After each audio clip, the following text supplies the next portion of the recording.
Olá a todos, sejam bem-vindos, estamos aqui novamente. Mais uma palestra dos 4 evangelhos de Jean Baptiste Rustin. Nós vamos falar hoje sobre a cura de um cego, lá no capítulo 8 de Marcos.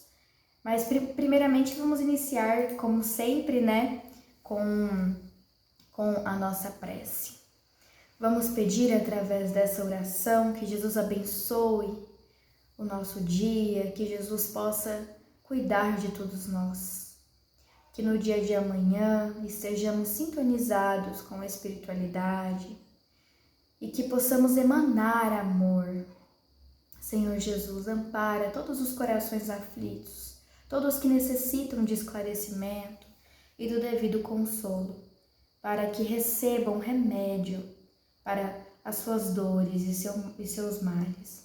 Fique com cada um de nós aqui na terra, Senhor, pois que cada um de nós precisamos do seu amor e do seu amparo. Que procuremos por esse amor todos os dias. Graças a Deus, que assim seja. Então, no capítulo de hoje, nós vamos falar sobre a cura de um cego, lá no versículo 22 a 26 do capítulo 8 de Marcos. Então, como sempre, vou ler a passagem, em seguida a gente parte para o comentário. Lá no versículo 22, Como chegassem a Betsaída, trouxeram-lhe um cego e lhe pediram que o tocasse. Tomando o cego pela mão, ele o conduziu para fora da aldeia e, passando-lhe saliva nos olhos, impondo-lhe as mãos, lhe perguntou se via alguma coisa. O homem, olhando, disse: Vejo a caminhar homens que parecem árvores. Jesus lhe tocou de novo a mão sobre os olhos e ele começou a ver. Ficou curado, de sorte que via tudo distintamente. Jesus o mandou embora para casa, dizendo: Vai para a tua casa, e se entrares na aldeia, não digas a ninguém o que te sucedeu. Então, essa aqui é a passagem, e agora nós vamos para o comentário. Jesus não se achava só, estava como sempre acompanhado. Então, Jesus, ele nunca estava só, sempre estava acompanhado por anjos, por seres celestiais compatíveis com o alto grau de evolução do Cristo. Então, ele sempre estava rodeado, sendo intuído por anjos, por espíritos angélicos que estavam parando e tomando conta de todas as situações que aconteciam ao redor de Jesus. Então, ele estava sob controle de tudo, em todos os momentos.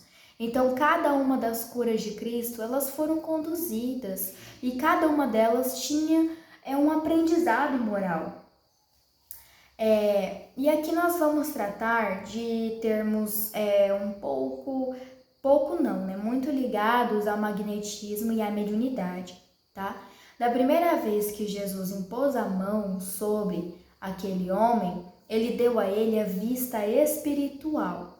Então, nessa passagem fala, que primeiro Cristo impôs as mãos sobre ele, perguntou se ele via alguma coisa. O homem disse que ele via alguns homens caminhando que pareciam árvores, Ao seu entendimento obscurecido, esses espíritos pareceram homens de gigantescas proporções. Pela segunda imposição das mãos, o mestre curou os órgãos animais do homem e ele começou a ver, mas a ver apenas os outros homens, seus semelhantes. A vista corporal lhe fora restituída. Então vamos compreender.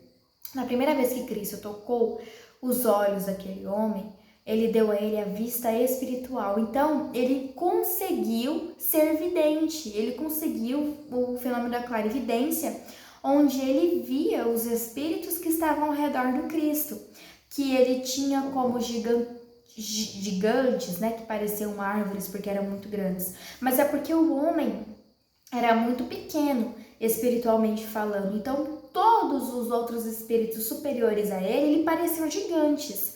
Então, imaginem a grandiosidade dos espíritos que caminhavam ao redor do Cristo. o tamanho da luz que eles emanavam, né? E a superioridade natural de um espírito grandioso. Então, Cristo deu àquele homem a vista espiritual do que estava acontecendo ali ao redor, que um homem, né, apenas com os olhos humanos não conseguiria ver. Depois, a segunda vez que Cristo tocou aquele homem, deu a ele a cura dos órgãos animais, então, do corpo físico, quando ele começou a ver, de fato, né, com os olhos materiais, tudo que estava acontecendo ao redor dele. A vista corporal lhe fora restituída. A proibição de Jesus se entendia, portanto, com a primeira visão. Então, depois que Cristo curou o homem, disse para ele voltar para casa e, se entrares na aldeia, não dizer a ninguém o que sucedeu. Não foi a respeito dele ser curado, mas foi a respeito da visão espiritual que ele teve. Talvez porque aqueles homens não entenderiam, né? Ele falar que tinha visto gigantes, o tamanho de árvores. Então, o homem daquela época ainda era muito ignorante, não conseguiria alcançar a compreensão que era necessária, né, para compreender aquele fenômeno magnético. Só os discípulos ouviram as palavras do cego, por isso que formam um círculo em torno do mestre, mantendo a multidão a certa distância. Por quê? Quando a gente trata de fenômenos magnéticos, né, uma das explicações de várias, quando a gente traz pessoas curiosas para esses fenômenos, elas podem atrapalhar. Não no caso do Cristo, é claro, né, que o Cristo sozinho, ele já conseguia fazer com que outros vissem o que ele queria que eles vissem, porque o Cristo é um espírito puro, então nenhum de nós aqui podemos nos comparar ao Cristo. Mas quando a gente traz para o contexto atual, os fenômenos mediúnicos, clarividência, entre outros, é necessário muita cautela, muita seriedade, pois que qualquer energia inferior ali naquele ambiente presente pode interferir naquela ligação, naquela comunicação e naquele fenômeno. É por isso que é muito recomendado, né, que nesses fenômenos de clarividência e de outras manifestações mediúnicas não estejam curiosos ali, porque aquela ideia de curiosidade, pensamentos de discordância, de falta de fé, de pessoas que desacreditam naqueles fenômenos, pode sim prejudicar no fenômeno em si. Então, pode interferir na ligação entre o espírito e o médium. Acabamos de dizer, né, que pela primeira imposição das mãos, Jesus desempecera no homem a vista espiritual. Expliquemos. Obedecendo à vontade do mestre, o que mostra ter sido ele o autor do ato, os espíritos que o cercavam fizeram com que o cego se tornasse, na ocasião, vidente, desembaraçando-lhe da matéria o espírito. Então, naquele momento, ele conseguiu ser vidente, certo? Então, ele conseguia ver os espíritos que estavam ali ao redor do Cristo. As coisas se passam em ambos os casos de igual maneira, né? Só havendo a menos no de que aqui se trata o sono. Então, aqui ele está falando, né? Para terdes a explicação deste fenômeno, não precisareis mais do que recorrer a dos fenômenos magneto-espíritas. Então, da mesma forma que esses fenômenos aconteciam naquela época, acontecem hoje em dia.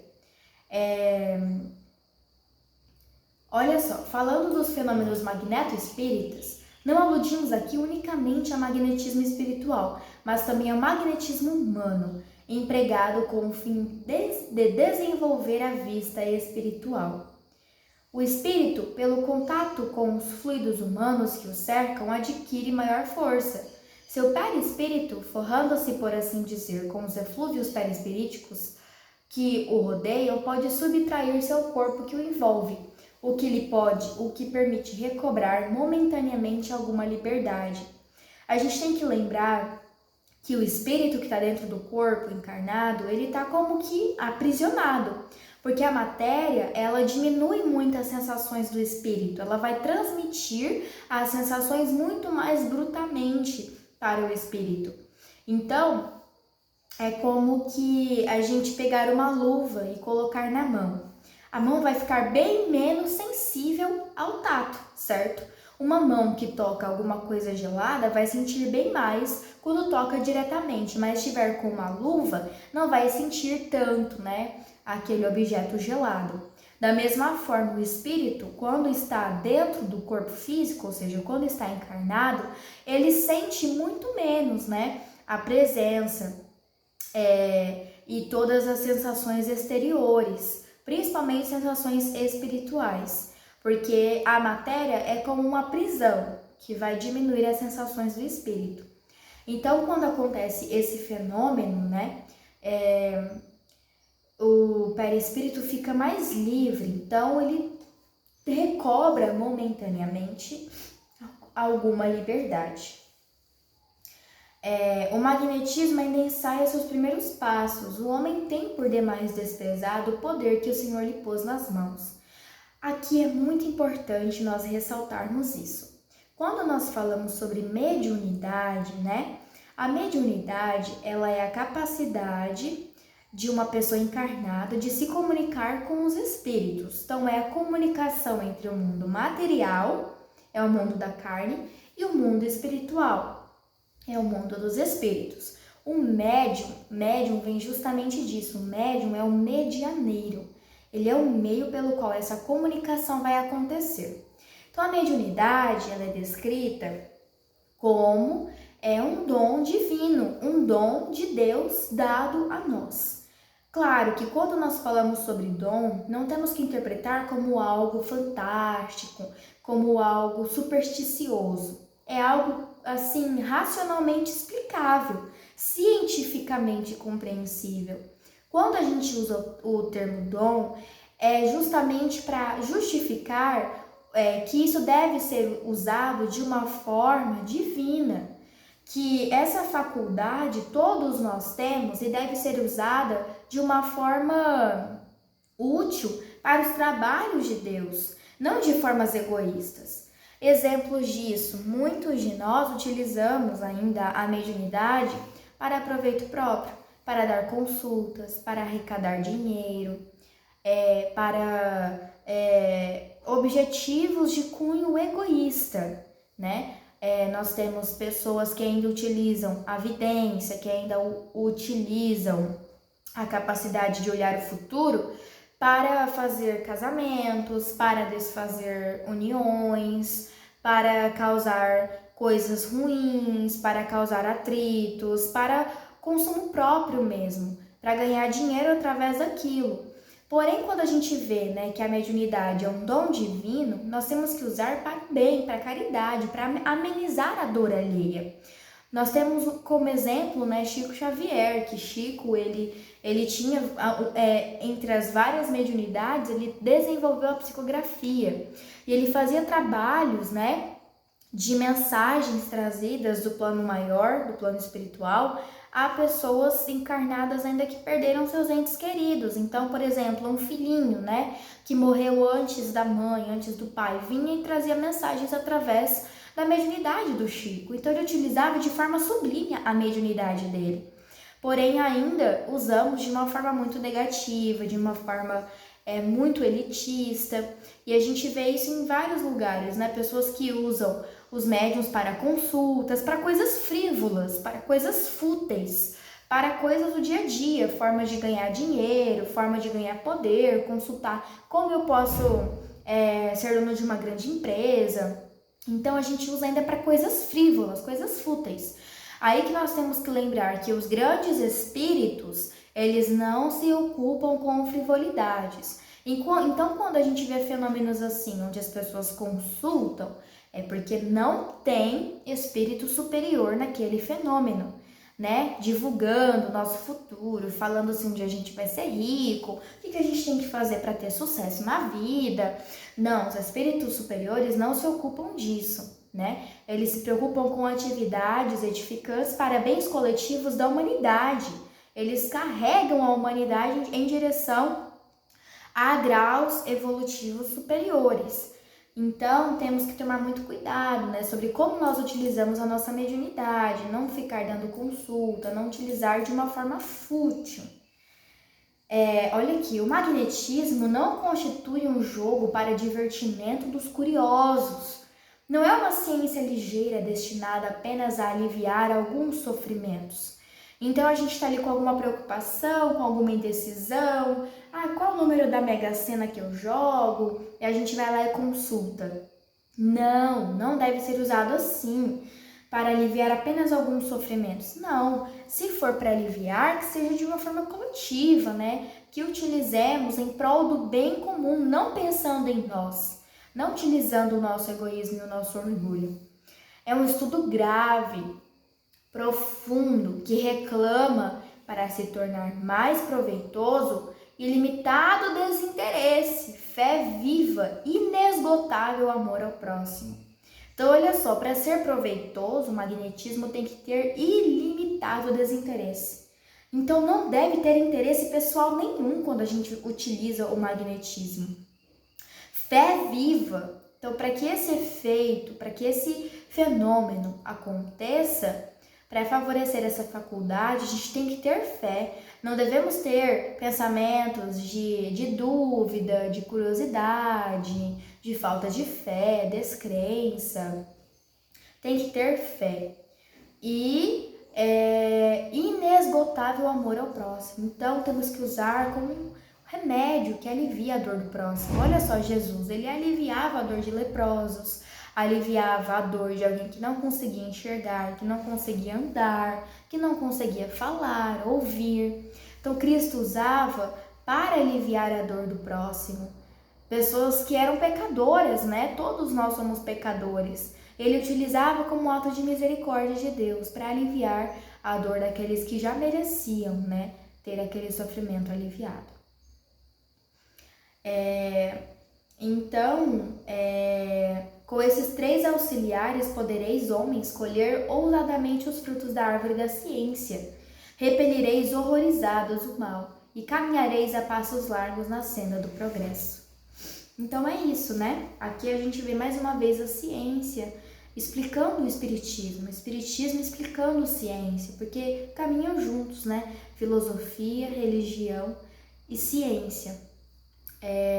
Sempre temos que utilizar esses 3 pilares para horrorizar o mal, para repelir o mal e caminhar nos passos largos à senda do progresso. Temos que sempre procurar caminhar progredindo, nunca estacionando, certo? Então vamos utilizar esses nossos conhecimentos para progredir, para alavancar, para nos tornar melhores.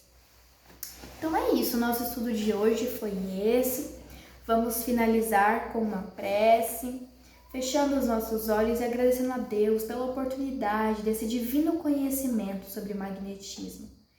Que coloquemos em prática, Senhor, todos esses mandamentos, todas essas instruções que nos levarão para o alto, que nos levarão sempre em direção ao Senhor. Que possamos, Senhor, através das nossas faculdades e dos recursos que o Senhor não nos deixa faltar, utilizá-los para aliviar as dores mais amargas dos nossos próximos. Cuide, Senhor, ou melhor, use-nos como instrumentos para plantar a semente do bem nos corações e que não esperemos colher essas sementes agora, que plantemos sem interesse e continuamente, sem cansaço, mesmo que seja necessário regar com o suor do nosso trabalho e com as lágrimas, que não nos decepcionemos, que sempre olhemos adiante. Sê conosco, Senhor, hoje e para todos sempre, que assim seja. Fiquem com Deus.